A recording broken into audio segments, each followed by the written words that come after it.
No, no, many sections. What do you mean, sorry? Many sections of the BJP, including you, must be celebrating today. That good the PUCL is in this report. Because the PUCL launched a website against Modi and it was endorsed by Nasiruddin Shah, Mahesh Bhatt, Malika Sarabhai, Ashok Bajpai, Nandini Sundar, K.N. Panikkar, journalists like Seema Mustafa, intellectuals like Harsh Mandar. Come on.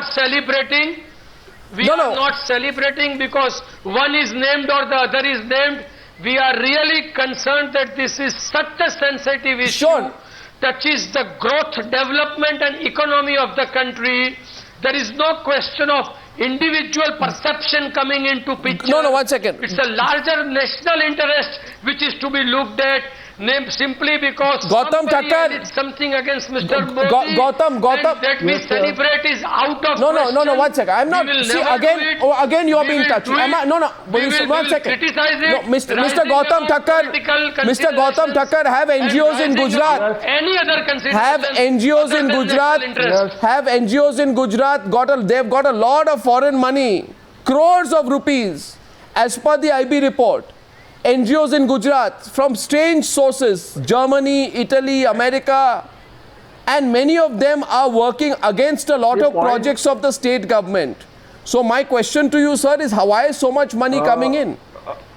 It's a lot of money. The point is that, Arnab, point is that the development model of Gujarat is snatching away the land and everything from the poor farmers. It is not the question of foreign funding. So there is no question of foreign funding. PUCL does not accept any foreign funds. It is run by Swadeshi Bandor only, PUCL. So we fought since long for Sir and Says. Sir, and there is no. Sir, what about what about project, 1 minute. What about, sir, the Parthapi Narmada River interlinking project in Gujarat and Maharashtra was the target of NGOs, 4 of them, Sarvodaya Parivar Trust, Gujarat Vidyapit, Devale, Fulwadi and Father Vincent Mukan and Rajpipla Social Service Society received huge amount of foreign funds, more than 12.72 crore rupees from Germany, Italy, USA and Indian donors. I am asking you, is this normal that you give money in the name of tribal welfare? You give money in the name of tribal welfare and you oppose interlinking projects. The point is that that fund was used for the tribals of Gujarat. They are so backward in the country. Yatinoza, is that true? Yatinoza, is that factually correct? You have not spent a penny for tribals. You have used and utilized entire funds to see that Narmada project is halted. Narmada project doesn't go further. And thereby, under the guise and name of tribals, you have done greatest disservice to the people of Gujarat.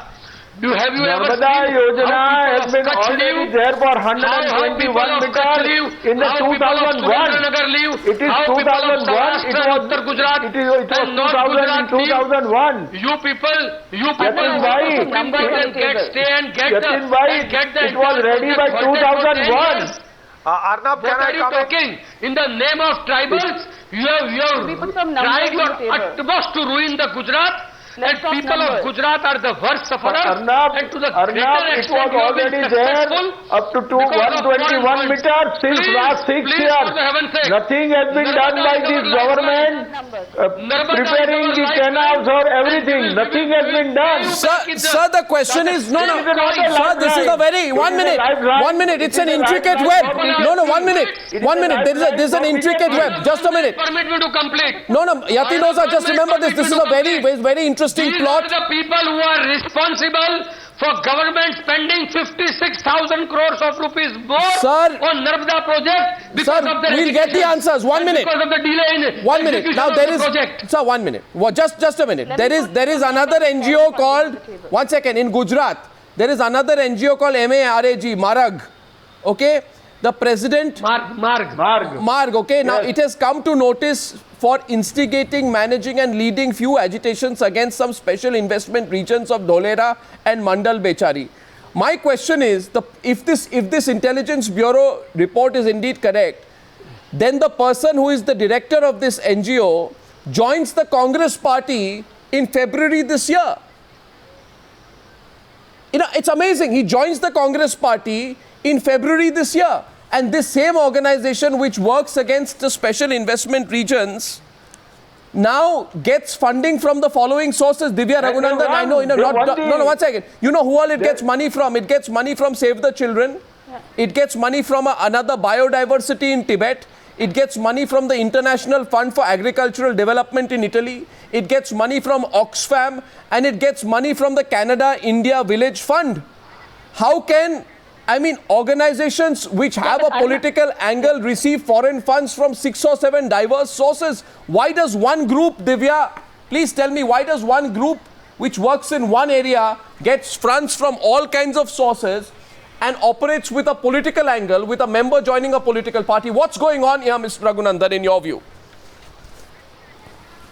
So I want to make a general point and then a point about Greenpeace. So the general point is that I find it absolutely absurd that we have double standards for, we have one standard for NGOs and a totally different standard for corporations and governments. But that is not a defense. No, what you're basically saying is, saying is corporations. 1 minute. Are you saying that you don't need to practice what you preach? GD Bakshi countering that. Marag has nothing to do with the Congress. No. I am asking about the NGOs. Because that's GD Bakshi. Can I just finish my point? Arnab, I'd like to state excuse me. Let somebody talk first, please. Let somebody make a point. That what the nonsense is. Hello, sorry. What I was trying to state was that if these NGOs had truly been sincere about the facet of trying to improve the environment, they wouldn't be asking us to import coal from Australia. Coal from Australia is all right, but you can't take out coal from our collieries. And we have to spend foreign exchange in importing this coal. Does that not damage the environment? Does that not damage the environment? Let me kindly finish. Madam, I didn't disturb you. And Arnab, I also want to state that we have huge reserves in India. Indigenous reserves of uranium, like I mentioned in Shillong. Why is it that this country cannot use a single gram? It has to be imported from Australia again, or from other Western countries, and serious blocks have to be put in our strategic programs. It is all right for uranium to be mined in Australia. It is all right. Let Divya Raghunandan respond, please. Let Divya Raghunandan respond. You made your point. Yeah, thank you. I really want to ask our speaker, our eminent speaker, to come down and visit Jadugoda. That is the price for opening up mines. People, generation after generation, poisoned. People, generation after generation, with unbelievable risks and deformities. Is this the price you want to pay for opening up the mines? Ms. Raghunandan, what I'm telling you is, Ms. Raghunandan, please don't take it otherwise, and don't take it otherwise, Dr. Uday Kumar. When the greatest polluter on earth, when the greatest polluter on earth, America, wants to clean our environment, it's touching but a little shocking. When the greatest violator of human rights, which created Osama bin Laden, preaches about human rights, which is the United States of America, it is hypocritical to the core. And foreign newspapers have carried stories which say Hillary Clinton, let me complete, funded NGOs in various countries to promote American political interests. And some of that money was routed through Scandinavian organizations. It is a well-known fact that the money is routed through Scandinavian organizations, and it's American money that's coming in. Mahesh Jetmalani wants to come in. Yes, Mr. Jetmalani. Yes, Mr. Jetmalani. Are we running a talk show? Are we discussing a topic here, or are we running a court here? We are not running a court here. So why do you feel you are not answerable, Dr. Uday Kumar? Please, let us speak. No, 1 second. Speak our Dr. Uday Kumar, are you beyond question? This is complete nonsense what you are doing. Okay, then let me, 1 second. Now, how did you get a, brother Arnab, how did you get a copy of this classified document put out by the top intelligence agency in this country, submitted to the Prime Minister's office. How did you get a copy of I have been getting documents from all over. If you watch Times Now a little carefully, you will find that I have many ways of getting it. This is a classified document. How can I not get it? This is a classified document. So I have got many classified documents with me. Is that your concern? I want to ask you, Dr. Uday Kumar. Let me ask you the question. Are you part of the establishment? You are part of the establishment. Well, let me tell you, I don't work. That we did not do. You know, Dr. Uday Kumar, you are so much on the back foot today. You are so much on the back foot today. There are so many. I can ask you a question. No, I am not on back foot. Can I ask you a question? Let me tell you, you are running a mock court here. Well, I am asking you a question. You are not interested in our opinion. I am asking you a question. People here. I am asking you, Dr. Uday Kumar. Let us speak. Dr. Uday Kumar, will you please listen? Will you listen? Can I ask you a question? Can I ask you a question? One second. Before that, Mahesh Jetpalani wanted to come in. Let him come in and I am going to ask my question to you. Yes, Mr. Jetpalani. Good. Okay. Now the point surely is that the IB report can't be questioned. It's not a partisan report. The IB report has been signed off by no less a person than Mr. Rizvi, who was appointed by the previous government. Now, in sum and substance, just very quickly, Arnav, the issue highlighted by the IB, right, and we have to take it at face value as an intelligence input, is just this, that there's a lot of foreign money coming. There are 85,000 NGOs, 17,000 of whom are not registered. And there's lack of transparency. Money that is coming in, 10,000 crores a year, right, is not being monitored properly. In fact, it is coming under the guise of research, policy papers, etc., but being diverted really for agitprop. Basically, to stall very, very important projects. A fact even Dr. Manmohan Singh highlighted last year. In fact, there's a legislation now, and that's the next issue. What do? We've got an intelligence report. We don't have to get into individual names like Uday Kumar and Greenpeace. They are mentioned as examples. But the way forward right now is, if this intelligence report is to have any meaning, is to lodge a complaint, because economic terrorism is now part of terrorism. It has been legislated by Parliament in 2013, and energy security is a part of threat to energy security is a part of economic terrorism. Please lodge an FIR, get the CBI to investigate What I want Dr. Uday Kumar to answer today is, and Dr. Uday Kumar, I am not making any accusation against you, so you don't have to respond so angrily. All I am saying is, sir, that you are telling us, you and Divya Raghunandan are saying there is a local environmental problem. Fine, I agreed. Now, you see, General Bakshi raises a bigger point. We are not being allowed to mine our uranium, okay? Does anybody go to Australia and say, don't mine your uranium? Will Australia listen? No. Australia is a member of the... We do. Greenpeace does. Now, Greenpeace is in Australia, but just is everywhere. Miss Raghunandan, just remember... you are an Indian, Miss Raghunandan. Look at the national interest from a broader perspective just for a minute, please. Don't just look at it from the point of view of Greenpeace. And I'm an Indian, please. I'm a proud Indian. And yes. So therefore, as a proud Indian, I'm sure you'll understand the import of my question. My question to you is, Miss Raghunandan, it would be clear to everyone that when the uranium is not being mined for India for years, as GD Bakshi says, then who benefits? The nuclear suppliers group benefits, right? So we therefore will not be able to mine our uranium. So then we have to go back to the mafia of the nuclear suppliers group and countries like Australia, and we will have to import from them. So you understand, Ms. Raghunandan, unless you put blindfold on today, Arnav, unless you are blindfolded, it will be clear to you there are big money interests behind this. Yatin Oza. Arnav, one more thing.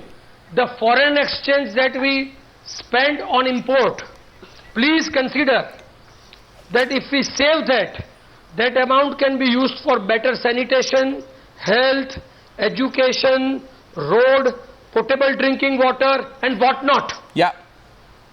The amount that we pay to Australia or any other mafias to get uranium for our atomic projects, nuclear projects, are lost by way of foreign exchange. The saving thereof would not only strengthen the rupee, but would entail spending of those funds which are otherwise goes to foreign countries on the issues that I said, on the issues that I mentioned. You know, Arnav, hypocrisy is the worst sin. You know, it's quite fine for not a gram of uranium to be permitted to be mined since 1950 from the Khasi and Garo hills. But despite all the Greenpeace and everything, uranium keeps flowing in to us from Australia. We pay through our noses. Arnab, in this heat wave, there are people in the Uttar Pradesh who are crying that they don't have, electricity. They don't have power to, move their fans. Where do our environmentalist friends, expect them to get the power? How is this nation supposed to do it? 1,50,000 crore rupees have been pumped into these NGOs since let me finish, madam. 1,50,000 crore rupees have been pumped into these NGOs from 1990. Even if you had NGOs set up are making solar money, labs. but the people of India are losing out. The government's losing out. You chose to stop our nuclear programs. There is big money behind the You chose to stop NGOs our coal mining. And coal mining is quite all right in Australia. Have you been able to stop that? No, certainly not. Certainly not. Anyway. I mean, you guys give us so much credit. You guys give us so much credit. You believe. I mean, you forget that it's your inefficiency, the inability to have proper liability, the inefficiency to have proper disaster preparedness. Miss Raghunandan, you see, the question is, Miss Raghunandan, I know the standard. Miss Raghunandan, please understand this. I am aware of the standard NGO reply. Now, in the case of Vedanta, see, please look at this. The Intelligence Bureau refers to the possibility of corporate funding to NGOs to the tune of 50 crore rupees through American and Canadian organizations. Should this not be put under greater scrutiny? If NGOs are indeed directly or indirectly through any sources receiving corporate funding and there is corporate competition to stall a particular project in India, then why should one not question the real motives of the NGOs in this regard? Or is it possible that these NGOs are operating without knowing what the motives of those who are funding them are? You see, there's nothing like a free lunch. No, Arnab, nobody here is saying that the NGOs' activities should not be scrutinized. What we are doing here is the government and the authorities do not want us to stand up and speak up for the rights of the ordinary people of India. Do you respect the Supreme Court of India? Look, let me finish, please, for heaven's sake. The authorities think that the fishermen, farmers, and all the other people in this country do not have a mind of their own. Do you respect the Supreme Court of India? They cannot oppose the so-called developmental project. Sir, do you respect the Supreme Court of India? And when we stand up do you respect the Supreme Court of India?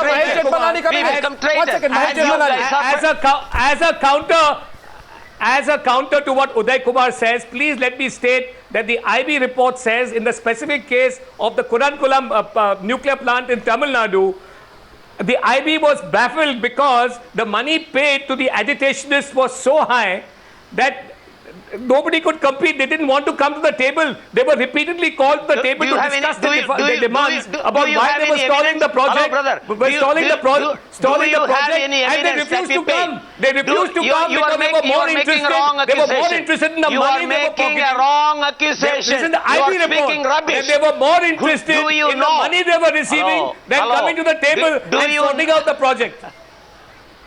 How do you have any evidence? Do you have any proof? The IB report says paid the agitators. The IB report says the IB report. Does the IB report say that we were paying money? Were called to the table and they refused. Sir, they didn't even say what the demands were. The argument.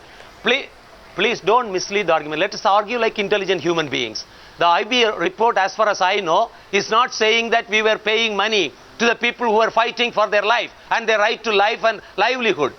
Let's speak like intelligent human beings. The IG report does say that. The IB report says. The IB report absolutely says that. Absolutely says that. Absolutely says that. Uday Kumar, you cannot escape that charge. Please repeatedly foreign money. I haven't. Poor people are being paid just to agitate and stall projects, and people like you are at the forefront of those movements. Sir, the IB report. So if the IB. 1 second. 1 second. 1 second. Arnab. 1 minute. 1 minute. The IB report says that 8 out of the 11 NGOs involved in these protests are FCRA registered, are primarily funded by Europe-based foreign donors owning it, right? Out of the 8 FCRA registered NGOs, 80 crores was received. This is big money, no, Dr. Uday Kumar? It's not small money, no? out of this 43 crores, that is 53% goes to one called TMSSS and 20 crores goes to the TDA. Remaining 22% are distributed among the others. So this is the point is, Dr. Do you know all these listen, okay, this you is made big your money, point. no? Let me It is not loose change, no? Okay, yes, it is. Why big are these money. Americans, why are these European funded NGOs giving so much money in a project that will hurt India's nuclear interests? Arnab,